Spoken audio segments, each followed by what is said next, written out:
우리가 이전 시간에는 전기가 흐르기 때문에 생겨나는 자기장이라고 하는 걸 공부했다면, 오늘은 반대로 자기장의 변화에 의해서 전류가 만들어지는 전기 유도, 즉 유도 전류가 만들어지는 전자기 유도를 공부해 볼 거야.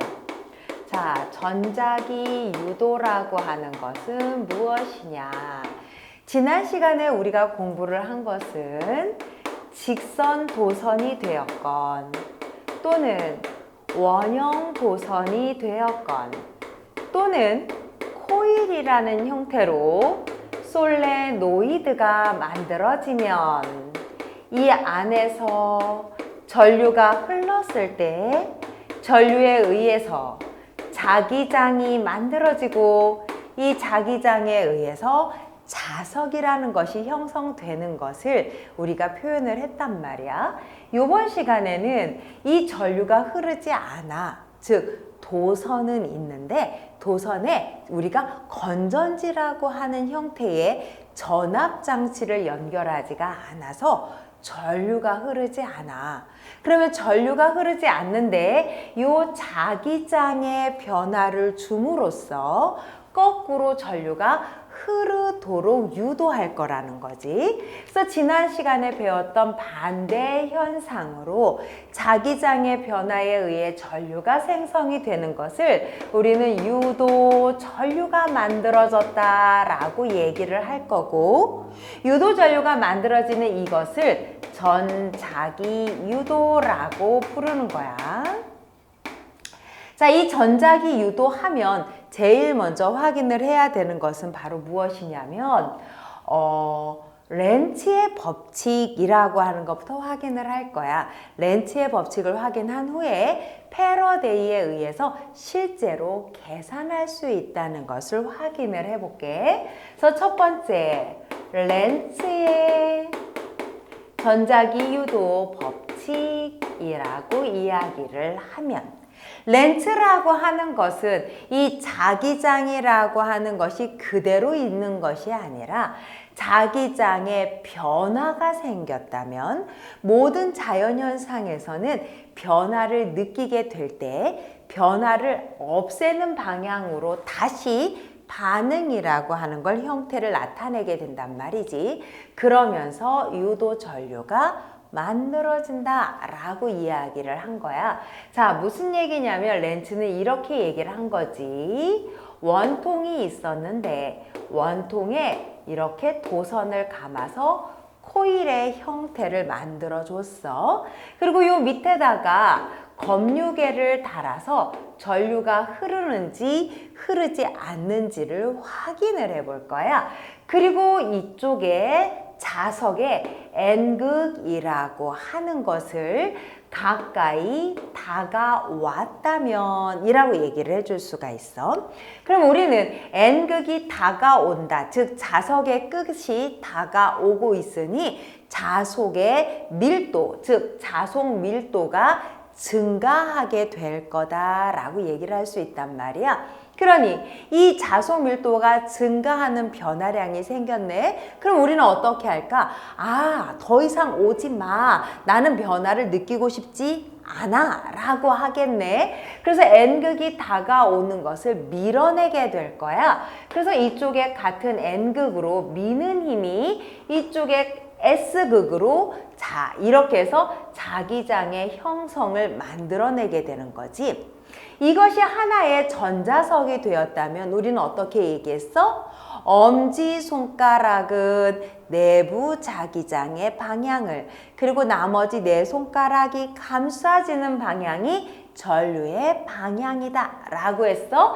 그래서 내부 자기장은 S에서 N으로 가고 전류는 앞쪽으로 감기기 때문에 전류가 이렇게 감겨서 검유계를 오른쪽에서 왼쪽으로 통과를 하게 된다라고 말을 하는 거고, 이때 자석이 다가오면서 자기장의 변화를 만들어 코일이 전류가 흐르도록 유도를 해줬다. 그래서 전자기 유도다라고 표현을 하게 되는 거지. 만약에 N극이 다가오는 것이 아니라 N극이 멀어지고 있다면 어떻게 될까? 그러면 자석의 극이 멀어지니까 오히려 자기력선의 밀도가 감소하고 있고 자기장의 세기가 줄어들 거란 말이야. 그러면 우리는 멀어지는 이 N극을 다시 끌어당겨 와야 할 것 같아. 그래서 이쪽이 S, 이쪽이 N극으로 배치가 되겠네. 그러면 어떻게 되겠니? S에서 N으로 내부 자기장을, 그리고 도선의 전류는 바깥쪽에서 칠판의 안쪽으로 감겨 들어가니 전류의 방향은 검류계의 왼쪽에서 검류계를 통과하여 오른쪽으로 이동이라는 표현을 쓸 수가 있단 말이야. 자, N극만 이러할까? 그렇지는 않겠지. 다시 한번 원통에다가 도선을 감아서 검류계와 연결을 해보자. 요번에는 S극이 다가온다면 그럼 아까처럼 S극이 오는 것을 오지마 하고 막아줘야 되겠지? 그래서 이쪽이 S극이 반대쪽이 N극이 될 것이고 S에서 N으로 내부 자기장과 도선의 전류의 감김 방향이라 그랬더니 전류가 오히려 이번엔 들어가서 이렇게 전류가 흐르게 되므로 검류계의 왼쪽에서 오른쪽으로 전류가 흐르게 된다라는 표현을 쓸 수가 있으며 S극이 반대로 멀어진다면 위에처럼 한 번 더 이야기를 할 수가 있겠지? 그래서 이쪽 끝이 S극을 잡아당기기 위해 N극으로 이쪽 끝이 S극이 된다면 내부 자기장을 S에서 N으로 엄지손가락을 감아주면 칠판 쪽에서 바깥쪽으로 전류가 감기기 때문에 검류계의 왼쪽에서 오른쪽으로 전류가 흐르는 것을 볼 수 있단 말이야. 자, 이렇게 자석의 움직임으로 이 전류가 흐를 수 있는 도선 옆에 자기장의 변화를 만들어줬더니 그 변화를 가능한 한 감소시키는 방향으로 우리가 전자석이 형성이 되면서 전류가 흐르기 시작했다라고 이야기를 하는 거야. 그러면 이것을 계산하기 위해서 두 번째 누구의 법칙으로 들어가느냐? 바로 패러데이의 법칙이 되겠네. 패러데이의 법칙으로 가면 패러데이는 실질적으로 이것을 계산을 해내기 시작을 할 거야. 그래서 중학교 때는 렌즈를 살짝 빼고 전자기 유도하면 패러데이 이렇게 이야기를 했던 거지. 자, 패러데이에서 우리가 찾아내고자 하는 것은 유도 기전력이라고 하는 것을 찾아낼 거고 이 유도 기전력이라는 게 유도 전류가 흐르도록 하는 힘이 될 거야. 자, 중학교 때 배웠던 거 기억해보자. 전류가 흐르도록 밀어주는 능력을 갖고 있는 걸 뭐라고 해? 바로 전압이라고 하는 거지. 그래서 우리는 유도 기전력을 전압과 같은 단위로 사용을 하게 될 거야.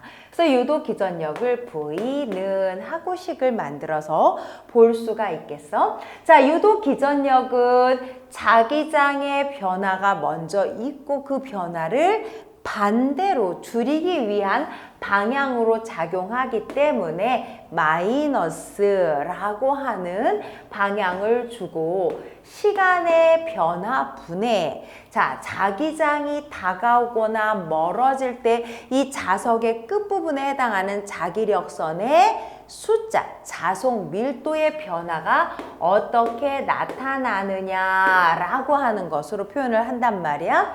지금 위에 적어준 것이 바로 자속 밀도다라고 이야기를 했어. 자, 그러면 우리는 자기장이라고 하는 것으로 살짝 식을 바꿔서 이야기를 해볼 거야 라고 하면 자속 밀도라고 하는 것은 결국은 무엇이냐? 자기장이라고 하는 것은 단면적분의 자속 밀도였기 때문에 이것을 이용해서 자속 밀도란 자기장과 단면적의 곱으로 표현을 해줄 수가 있다. 그래서 시간의 변화분의 자속 밀도의 변화니까 자기장 곱하기 면적이라고 이야기를 해줄 수가 있겠지. 자, 그렇다면 이것에 대해서 마무리를 한번 해보자. 그러면 이 자기장에 대한 자속 밀도 면적에 갖고 우리가 식으로 이야기를 해주면 어떤 이야기를 해줄 수가 있을까? 나는 여기에 이렇게 이야기를 할 수 있을 것 같아. 도선에 얼마나 많은 원통의 도선이 감겨 있느냐라고 해서 감겨 있는 횟수, 그리고 자기장, 시간에 대한 면적, 사실은 이 면적의 변화는 일정한 면적 거리에 뭐 가로면 가로, 세로면 세로가 일정하고 거기서부터 이동하는 거리이기 때문에 속도라고 하는 표현으로 쓸 수 있을 거야. 즉 무슨 얘기냐면 실질적으로 우리가 자기장의 공간 안에다가 하나의 원형 도선을 만들어서 변화를 보는 실험을 해줄 수가 있어. 예를 들어 이 공간이 뒤쪽으로 들어가는 자기장의 영역이다 라고 예를 들어보자. 이쪽에 바깥쪽에서 동그랗게 네모나게 하나의 원형 도선처럼 한번 돌고 있는 도선을 만들어 주었어. 그리고 얘를 이동시킨다 라고 할 거야. 그러면 요 거리는 일정하고 여기에 해당하는 부분 안에 자기장이 서서히 어떻게 변화가 되느냐라는 걸 볼 수가 있겠지. 그러면 처음에 바깥쪽에 있던 이 코일에 해당하는 도선이 안으로 들어오면 안쪽으로 들어가고 있는 자기장이 많아지고 있잖아. 그럼 우리는 이 안쪽으로 들어가는 자기장을 줄여주어야 되겠지? 그래서 변화되는 쪽을 잡고 나오는 쪽으로 자기장을 안쪽을 잡아주었더니 전류와 자기장 이해가 됐어? 직선 도선처럼 또는 원형 도선처럼 풀어준 거야. 그랬더니 전류가 흐르는 쪽, 자기장을 나오는 쪽으로 잡으면서 전류가 이렇게 반시계 방향으로 흐른다는 걸 볼 수가 있지. 이 도선이 이 자기장 속으로 들어오면 이미 자기장 안으로 들어와서 변화가 느껴지지 않기 때문에 전류가 흐르지 않아. 그러다가 다시 이 도선이 자기장 바깥쪽으로 빠져나가게 된다면 자기장의 이 부분이 들어가는 쪽에 자기장이 서서히 줄어들게 되잖아. 그러니까 우리는 오히려 자기장을 들어가도록 우리가 새로 유도 전류를 만들어 줄 수가 있겠지. 그래서 전류가 이렇게 흘러지면서 처음에는 반시계 방향으로 그리고 반대쪽에서는 시계 방향으로 유도 전류가 흐르는 것을 확인해 줄 수가 있다. 그러므로 패러데이에 오면 이때 저 코일을 내가 한 번 감았다 라고 했으니 코일의 감은수가 조금 더 많았다면 더 강한 유도 기전력이 그래서 유도 전류가 흐르게 될 것이고 자기장이 얼마나 변화가 크냐 즉 무슨 얘기야? 여기서 걸어준 자기장을 훨씬 강한 자기장으로 걸어주거나 아니면 이동시키는 자석을 훨씬 센 자석으로 보내준다면 그 자석으로 인해서 또는 자기장으로 인해서 더 큰 자기장의 변화가 생길 수가 있기 때문에 자기장의 변화 즉 자속 밀도의 변화로 표현하는 이 자기장이 강할수록 훨씬 더 큰 유도 전류가 생겨날 수 있겠네. 그래서 자기장이 강할수록 자석의 세기가 셀수록 이라고 표현을 할 수 있겠고 이때 이 도선이 또는 자석이 또는 코일이 움직여질 때 이 움직이는 속력이 빠르면 빠를수록 훨씬 더 강한 유도 기전력을 만들고 유도 전류가 흐른다라고 해줄 수가 있단 말이야. 자, 이러한 전자기 유도로 우리가 만들어낼 수 있는 여러 가지 예가 있을 텐데 무엇이 있을까? 바로 움직임을 통해서 전류가 흐르도록 만들어지는 장치가 전부 다 전자기 유도의 예가 되겠지. 가장 대표적인 예로 발전기. 발전기의 장치는 자, 요렇게 도선을 바깥쪽에서 회전시키는 장치를 두고 거기에 N극과 S극에 자기장을 걸어두면 이러고 있을 때는 이 도선 안에 자기장이 흐르고 있지 않다가 서서히 움직여지면서 세로로 올라오게 되고 자기장의 방향과 90도의 각을 이루게 됐을 때 지나가는 자기장이 굉장히 많아지게 되니 그 자기장을 줄이기 위해서 어떻게 해야 돼? N극에서 S극으로 이동하는 외부 자기장의 방향에 반대쪽으로 자기장을 만들기 위해 오히려 전류가 칠판 안쪽에서 바깥쪽으로 빠져나오는 전류가 돌면서 이렇게 돌아지는 전류를 만들겠지. 문제는 얘가 이렇게 회전을 할 때는. 반대로 섰다가 더 넘어가면 자기장의 양이 감소하니까 자기장을 더 많이 만들어주는 방향으로 전류가 이렇게 반대쪽으로 흐르게 되겠지. 그래서 이 도선의 전류는 계속 반대 방향으로 바뀌면서 흐르게 될 거야. 그래서 이러한 발전기의 형태로 만들어지는 전기는 플러스 방향 또는 반대 방향인 마이너스 방향이 번갈아 나타나는 교류로 발전기를 만들 수 있다. 또 하나 어떤 예가 있냐면 바로 마이크라고 하는 것도 예가 되겠네. 내가 마이크에 소리를 내면 마이크 안쪽에 내가 낸 음파로 인해 진동을 할 수 있는 애가 있고 이 진동판 바로 뒤에 자석이 흐르고 있는 자석이 달려 있고 그 안쪽에 여기에 코일이 감겨져 있다면 내가 소리를 내는 진동에 의해서 자석이 움직이게 될 것이고 자석의 움직임을 반대 방향으로 자기장을 작용하기 위해 마이크 안쪽에 들어있는 코일에 전류가 흐르게 될 거야. 자, 이러한 형태에는 다양한 예가 들어있겠지. 우리는 이러한 예들을 통해서 여러 개의 시험 문제를 풀 수 있으니 반드시 예도 확인을 해 두어야 한다. 알겠지?